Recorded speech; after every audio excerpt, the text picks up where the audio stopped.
नमस्कार, मैं उपेंद्र यादव। आप देख रहे हैं वी न्यूज यूट्यूब चैनल।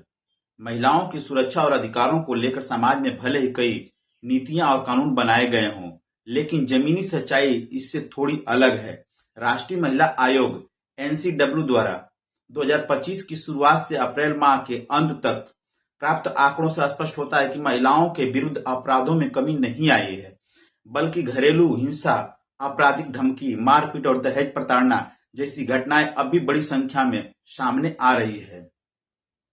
राष्ट्रीय महिला आयोग को इस वर्ष 1 जनवरी से लेकर 30 अप्रैल 2025 तक कुल 7,698 शिकायतें प्राप्त हुई हैं। यह आंकड़ा केवल 4 महीने का है, जिससे स्पष्ट होता है कि महिलाओं के खिलाफ हिंसा की घटनाएं अब भी व्यापक रूप से मौजूद हैं।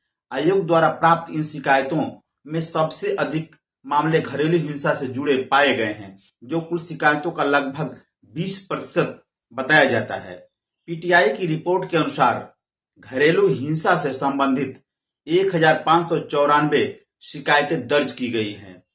इनमें जनवरी में 367, फरवरी में 390, मार्च में 513, अप्रैल में 322 और मई के शुरुआती दिनों में 2 शिकायतें सामने आई हैं। यह आंकड़ा इस बात का संकेत है कि महिलाएं अब अपनी चुप्पी तोड़ रही हैं और घरेलू अत्याचार के विरुद्ध आवाज उठा रही हैं। आपराधिक धमकी और मारपीट के भी सैकड़ों मामले सामने आ रहे हैं। घरेलू हिंसा के बाद सबसे अधिक शिकायतें आपराधिक धमकी 989 और मारपीट के 950 से अधिक संबंधित हैं। आपराधिक धमकी की शिकायतों में जनवरी में 268, फरवरी में 260 और मार्च में 288, अप्रैल में 170 मामले सामने आए, जबकि मारपीट के मामले क्रमशः 249, 239, 278, 183 शिकायतें दर्ज की गई। दहेज प्रताड़ना और यौन अपराध भी बड़ी तेजी से बढ़ा है, जिससे समाज के लोग चिंतित हैं। दहेज प्रताड़ना के मामले की संख्या भी कम नहीं रही। 916 शिकायतें इस श्रेणी में आई हैं, जो दर्शाती हैं कि दहेज जैसी सामाजिक बुराई अब भी महिलाओं के जीवन को प्रभावित कर रही है। वहीं बलात्कार या बलात्कार की कोशिश से जुड़ी 394 शिकायतें और छेड़छाड़, गरिमा भंग की जुड़ी 310 शिकायतें दर्ज की गई हैं। इसके अलावा यौन उत्पीड़न की 302, साइबर अपराध की 110, द्विविवाही के 2 तथा कार्यस्थल पर यौन उत्पीड़न और पीछा करने जैसे मामले में भी कुछ शिकायतें आयोग को प्राप्त हुई हैं।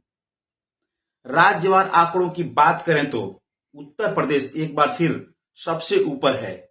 यहां से 3,921 शिकायतें दर्ज की गई, जो पूरे भारत में प्राप्त शिकायतों का 50% से अधिक है। यह आंकड़ा तब और चौंकाने वाला बन जाता है जब इसे उस दावे के संदर्भ में देखा जाए कि यहाँ राम राज चल रहा है। सवाल उठता है कि अगर राम राज में भी महिलाओं पर अत्याचार नहीं रुक रहे हैं, तो शेष राज्यों की स्थिति कैसी होगी? आप कल्पना खुद ही लगा सकते हैं।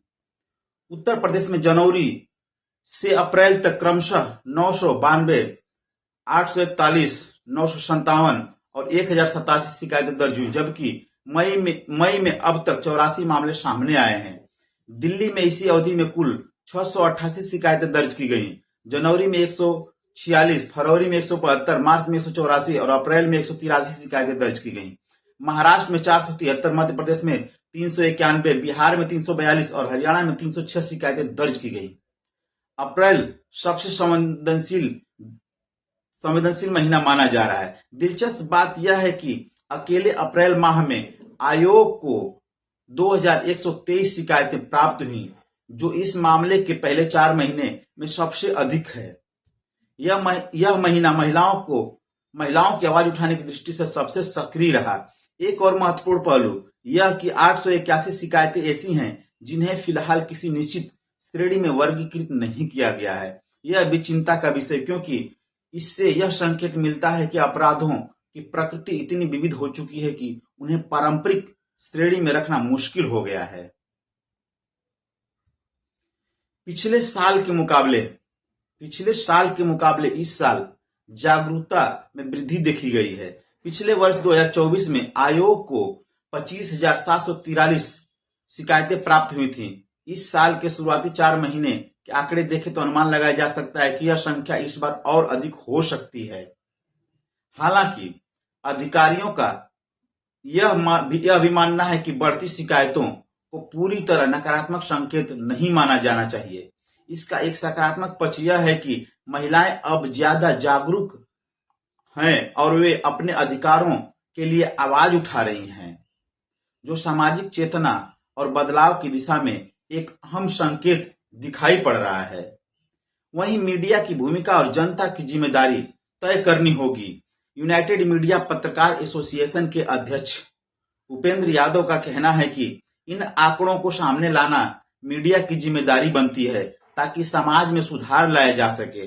उनका मानना है कि मीडिया की सक्रियता, खासकर ऑनलाइन न्यूज प्लेटफॉर्म और प्रिंट मीडिया के माध्यम से महिलाओं को प्रेरित करना चाहिए कि वे चुप न रहें, अन्याय के खिलाफ बोलें, अपनी आवाज को बुलंद करें, अपनी आवाज को उठाएं। राष्ट्रीय महिला आयोग के ये आंकड़े केवल आंकड़े नहीं हैं, बल्कि यह देश की आधी आबादी के दर्द और संघर्ष की तस्वीर है। आज जब महिलाएं हर क्षेत्र में आगे बढ़ रही हैं, तब उनका अपने ही घर, समाज, कार्यस्थल पर असुरक्षित होना एक बहुत बड़ी विडंबना है। यह आवश्यक है कि समाज, प्रशासन, कानून व्यवस्था और मीडिया सभी मिलकर इस दिशा में ठोस कदम उठाएं ताकि महिला सुरक्षा केवल नारा नहीं बल्कि एक जमीनी हकीकत बन सके।